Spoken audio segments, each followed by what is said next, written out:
You are trying your best with your teen, but somehow everything you do seems to push them further away, and you don't know what to do differently anymore.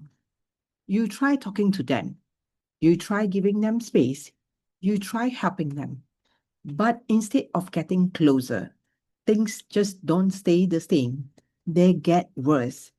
And if that's what you are experiencing, you are not alone. Your teen comes home from school, goes straight into their room and barely say a word. And you can feel it. Something has changed and you don't know when it happened. And that's what makes it unsettling.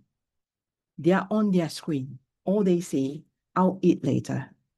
And even when they are at the table, they are physically there, but not really with you. So you try to connect. You ask, how was your day? Anything happen?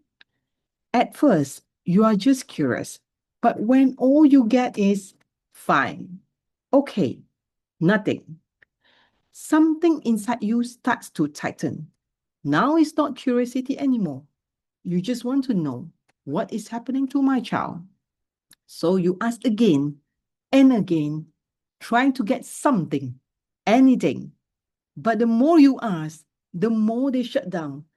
Shorter answers, less eye contact, or they just walk away. And that's when it hits you.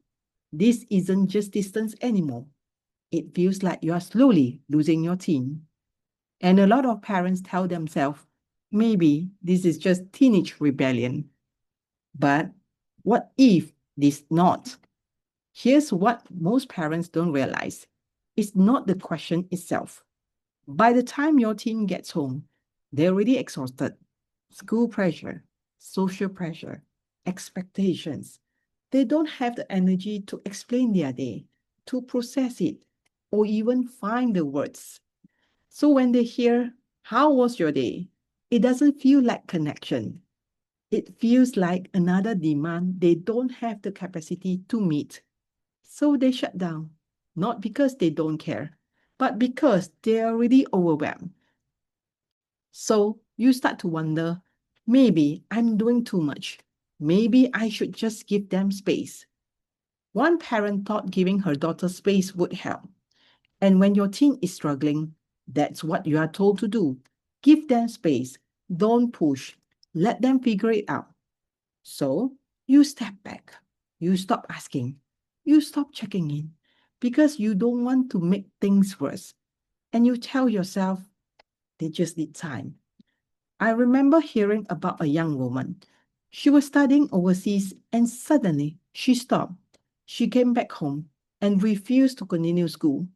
Most of the time, she stayed in her room, not talking, not engaging, gradually disappearing from family life. Her parents didn't know what to do, so they tell themselves, maybe she just needs space. Maybe she will recover on her own. But days become weeks. Weeks became months, and eventually years. She stayed in that space, stopped socializing, stopped engaging. Even therapy, she didn't really take seriously. And over time, she became comfortable being stuck. Because after so long, saying stuff feels safer than trying to get better. In my work with parents, I see this pattern more often than people realize. Yes, teens do need space. But if they do not know how to come back out, too much space can leave them feeling lost and alone inside something they do not know how to handle. What they really need is both space and a safe place to come back to, a place where they don't feel judged, even when they are not okay. So when space doesn't seem to work either, you try one more thing. You try to help.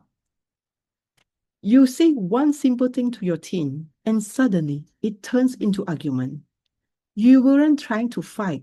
You were just saying, you need to focus on your studies. I'm just trying to help.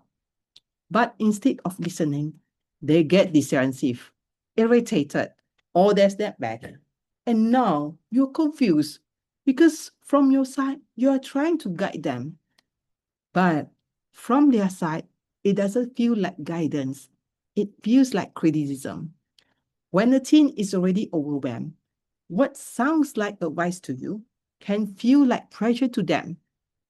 So when you say, you need to try harder, they hear, I'm not good enough. When you say, you should be more responsible, they hear, I'm failing. And sometimes, without realizing it, everything you say starts to sound like something is wrong with you. And when they're already struggling, that lands even harder. So instead of opening up, they protect themselves, they shut down, or everything turns into conflict. And now it feels like no matter what you say, it just makes things worse. Because the question isn't, how do I fix you? It's, how do I help you through this? Because when someone already feels overwhelmed, feeling like the problem makes them shut down even more. And this is where everything starts to make sense. It's not that your teen doesn't want connection. It's that they don't feel safe enough for it. And when you start to see that, you stop pushing against them and start meeting them in a way they can actually receive. If this is what you are going through, you are not alone. You can share what's been happening at home in the comments or reach out if you want to talk through your situation. And in the next video, I'll show you what actually helps your teen feel safe enough to open up again.